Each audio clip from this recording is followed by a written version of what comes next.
Hey, welcome to another edition of Kyle Meredith with. It's the interview series presented by WFPK at WFPK.org, Consequence, and the Consequence Podcast Network.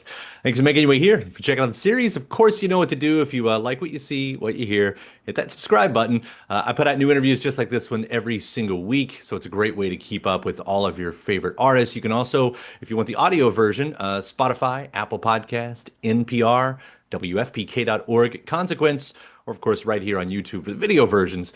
Anywhere you get your podcast from, you can subscribe to Kyle Meredith with. That's me, Kyle Meredith. Today, talking with Mark Hamill. Yes, you do know him as Luke Skywalker from Star Wars. You've known him from as the voice of Joker in the animated Batman, and so many roles throughout the years. He's back starring in the new movie called The Life of Chuck. Now, this was originally a Stephen King novella back in 2020 that Mike Flanagan, who, of course, huge fan of both of those people, Mike Flanagan, the world of The Fall of the House, The Usher, The Haunting of Hill House, etc., etc. Mike Flanagan has adapted it, wrote the screenplay, and directs this. And how do you explain this movie? Do I even want to explain this movie? Going into this movie blind, it's one of those times where that's what I would recommend. I will tell you it stars Tom Hiddleston and among an all-star cast, by the way. Kate Siegel, our buddy Kate Siegel, is also in here, and Tom playing Chuck. It sort of tells the entire human experience within the entire universe and space and time.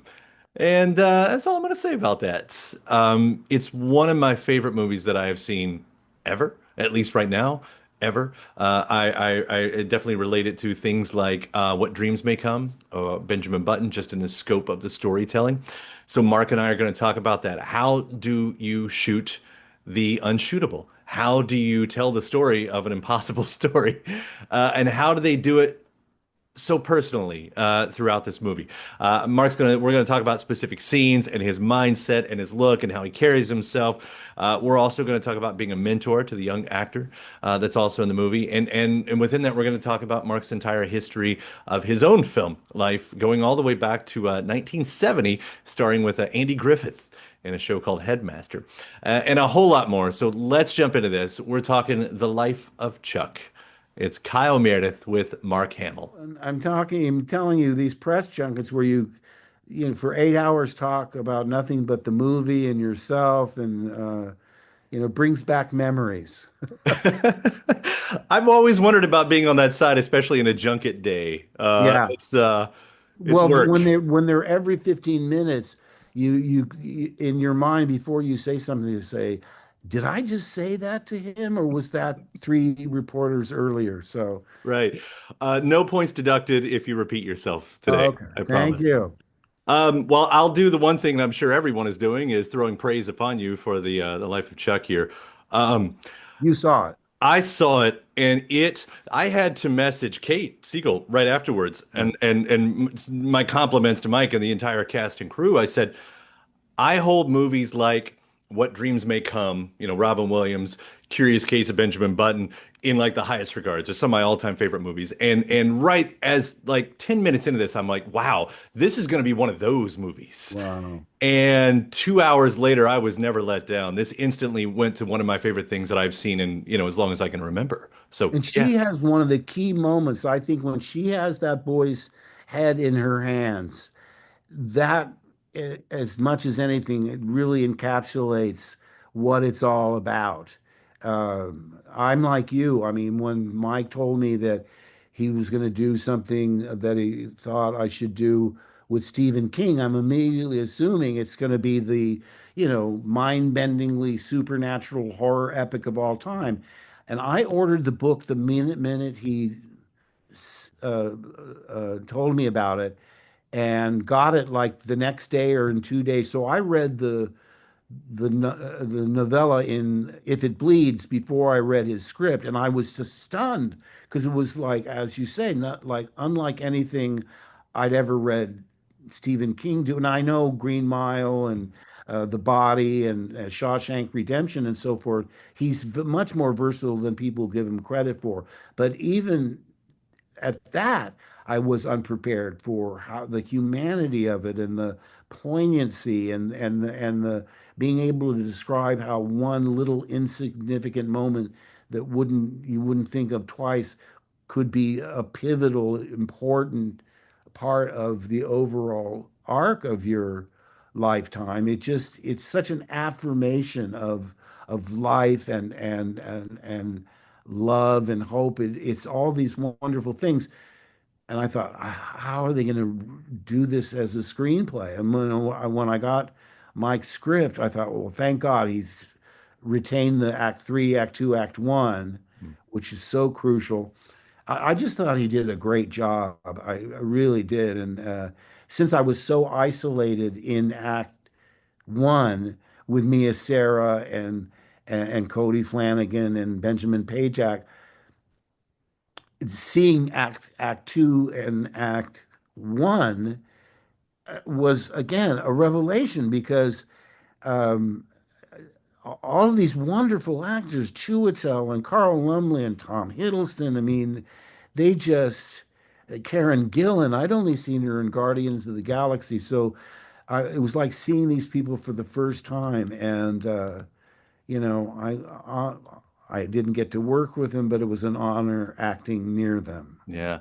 Well, and to echo you too, I mean, when you're telling a story that's, such this personal story of this person, but you're also telling basically the human experience of the entire universe, Right. like, Yes. to be able to pull that off and watching you in it, I mean, the way you carry yourself, you reminded me, I think I wrote down, of the Sorcerer's Apprentice. Oh. Which You is know, funny because I didn't do this on purpose, but when I sat down with, I have to give a shout out to makeup and hair and wardrobe. Because in the case of Arthur Gordon Pym in House of Usher and in this one, they helped me build the character by understanding what clothes I wore, what glasses I wore. My daughter's informing me who did that because they did both Chuck and Usher. But all I'm saying is, in this case, I said, well, I think my hair should be all white. That's my own hair. It's not a wig. And I had gray in my mustache, which you can see, but I said that should be all whited out as well and maybe leave some stubble. The last thing I did was I said, let me see glasses. We looked at all these glasses and I said, oh, these. And I put them on and I looked in the mirror and I said, that's Albie. And it wasn't until, I don't know, 2 or 3 days later, I looked in the mirror and went, oh my God, I'm Geppetto. You mentioned what Sorcerer's Apprentice. Yeah. Sorcerer's Apprentice, okay. But I thought I resembled the Disney version of Geppetto from I can Pinocchio. see it. I can see it now that you've said it. I can see it.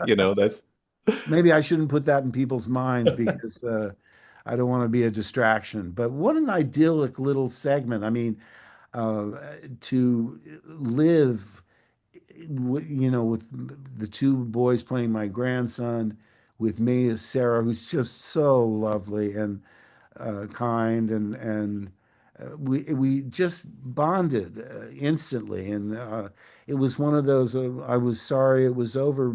Benjamin cried on the last day that he worked. It's his first movie, and he's just extraordinary. This kid has a huge career ahead of him. He sings, he dances. One day on set, I saw him knitting. What 12-year-old knows how to knit? Not right. me. I still don't know how to knit. But I didn't get to see him in The Music Man on Broadway, but I did go online on YouTube. It was him singing Where is Love from Oliver, Mhm. which is in the context of the show poignant and melancholy and yearning and so forth. He gets out there and belts it like it's a 10:30 number in a Broadway show. It's upbeat, it's joyous, and I'm telling you, it's just it never would have. I never heard it interpreted that way.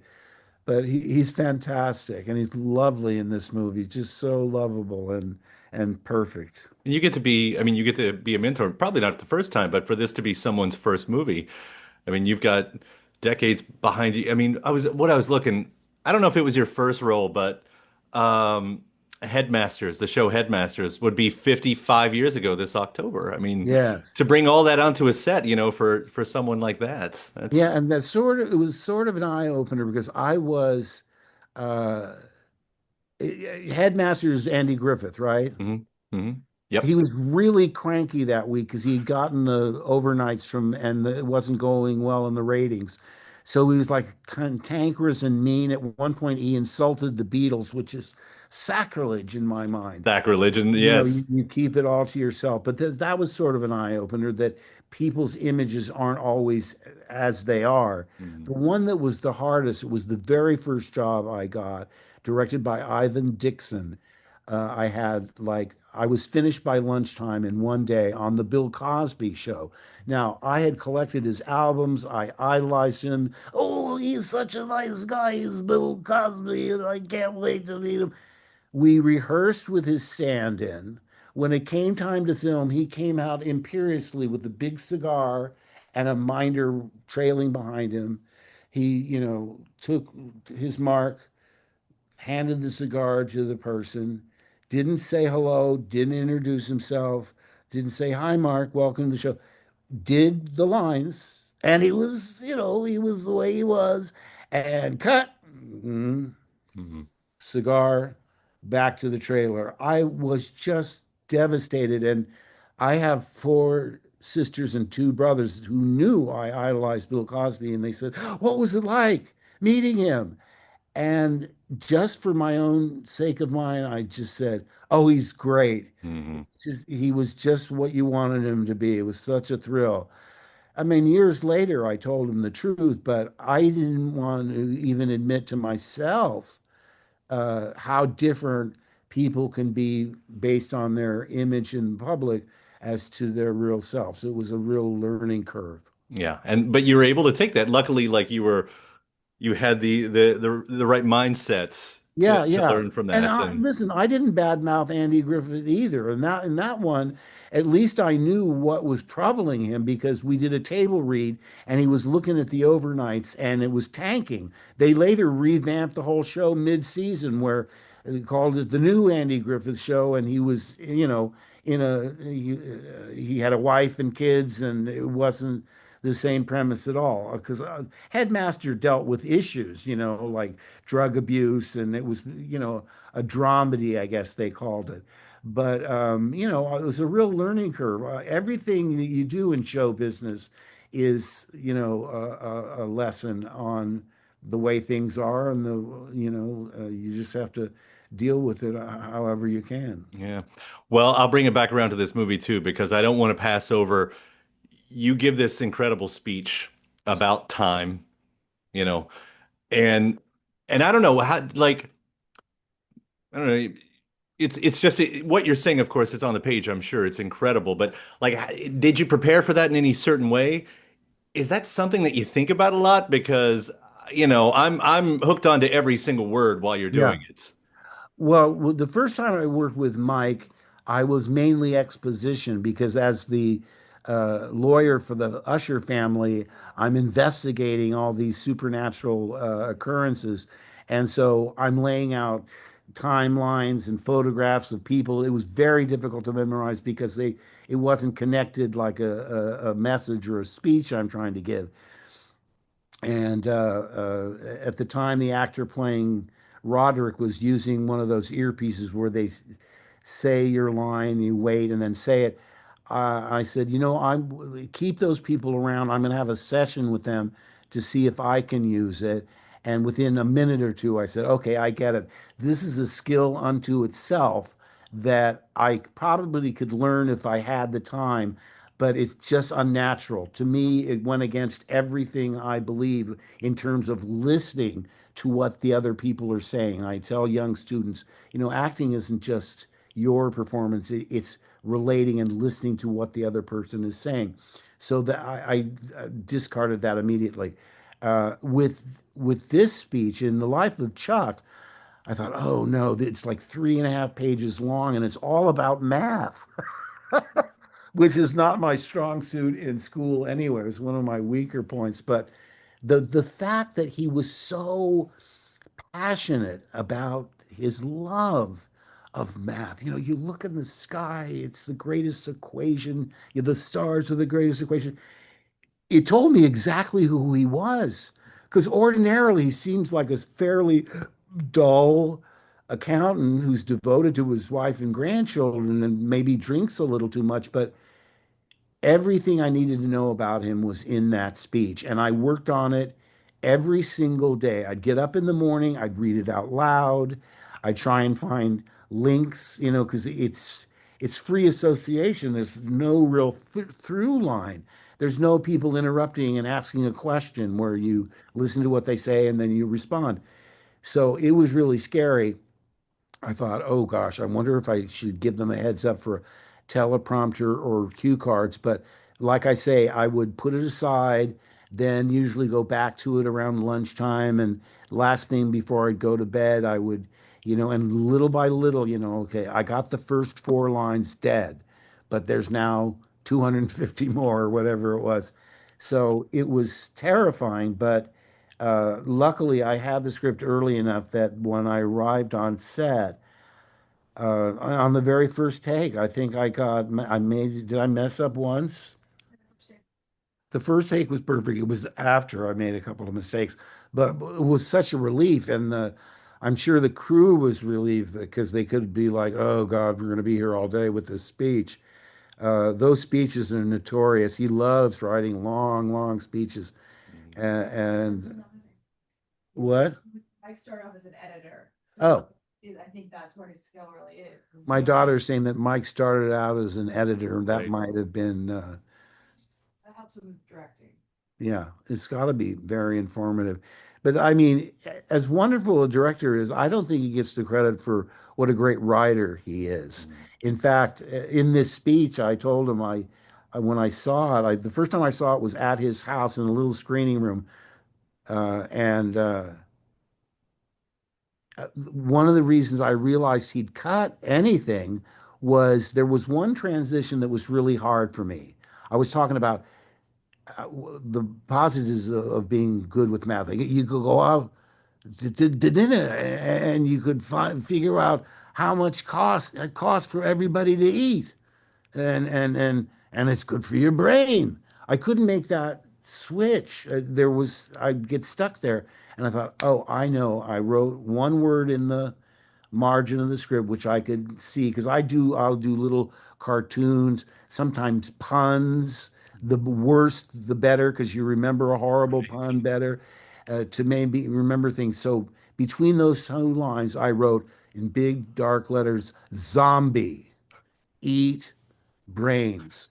So, and because those lines are cut, and because I remember how hard I was having memorizing it, I realized it was cut. And I was disappointed not because of my performance, because every word he wrote is perfection. Mm. And I haven't compared it to the script. I don't know if I'll ever do that. And I trust him implicitly. If he thought it should go, it should go. But it wasn't until we saw it with a live audience at the Toronto Film Festival that I realized this is maybe once or twice in a lifetime kind of experience because the audience was with it from the get-go. And they laughed at the right times. There was applause throughout. And when the lights went up, I saw people with tears in their eyes. It's just so special. I said, the problem for me is I don't know how to promote this thing. And I told Trevor Macy, the producer, and Mike, I said, I'm going to be horrible on the promotional trail because how do you describe the indescribable? All I'm going to be able to say is, trust me on this one. Just go see it. You'll thank me later. Well, that's not good enough. People want clips of car chases and, Tom Cruise doing backflips off of helicopters. And we don't have that. But I think that our strong suit will be word of mouth. Just like, like you said, Kyle, how it affected you, multiply that by many, many, many, hopefully hundreds of thousands of Kyles, because that's what's going to do it for us. And so far, I think Neon has done an incredible job with promotion. One of the things I love, there on Sunset Boulevard, my daughter took a picture that says, "Thanks for 39 great years, Chuck." And just like in the movie, people are driving by going, "Who the hell is Chuck? Right. What is this?" Uh, and so it, life imitates art. And they did skywriting somewhere. Mm. Thanks, Chuck, whatever. They've done a great job of not, because I really am resistant to describing specific moments. Like I brought up that moment with Kate with Benjamin's head in his hands. You wouldn't want to tell that to someone who hadn't seen it, because part of it is the discovery on your own of what this movie does to you. It's like, I don't know, it's just perfectly timed, because we're so divided, and there's such anger and fear in this country uh, over politics and so forth. This movie, I hope, can be almost therapeutic to reassure people that everything's going to be okay. You've got to believe in the inherent goodness of human beings, or there's no reason to go on. And this is just a reaffirmation of life in a way that doesn't shove it in your face, but lets you accept it on your own terms and to whatever level you want to take it. It's fantastic. I loved it. I said, it's like when I told George, I said, I love the idea of the Force so much because it's spiritual, especially when Yoda came on the scene. It's spiritual in a way that doesn't make people feel uncomfortable. People get antsy when you talk about religion, but each audience member is going to be able to accept the concept of the Force on their own terms. And that's the genius of that, that you don't hit them over the head with religion, but let them accept on their own terms. And I think this movie, I think The Life of Chuck really does a great job of that. I completely agree with you. It is a beautiful, beautiful movie that I'll be watching a few times, and I really mean that. Mark, thank you so much for taking the time to talk about it. I so appreciate it. It's been such a pleasure. My pleasure. Thank you, Kyle. And thanks to my guest. Also, thanks to you for checking out the episode in the series. Before you get out of here, hit that subscribe button. Again, you get 3 brand new interviews every single week. New one every Monday, Wednesday, and Friday at right here on YouTube, or of course anywhere in podcast land, including iTunes, Apple Podcasts, Spotify, Podchaser, NPR, or WFPK.org as well. A great way to keep up with your favorite artists and discover new ones as well. Then after that, actually head over to WFPK.org. That's where I do a show Monday through Friday, 6 p.m. Eastern. It's an hour full of song premieres, music news, anniversary spins, bonus interviews, Monday through Friday, 6 p.m. Eastern at WFPK.org. Consequence has your music and film news. You can also find me on the social media spots, Facebook, Instagram, mostly on Twitter. All 3 of them, the address is at Kyle Meredith. Do hope you like and follow along. That does it for another edition. I'm Kyle Meredith. I'll see you next time.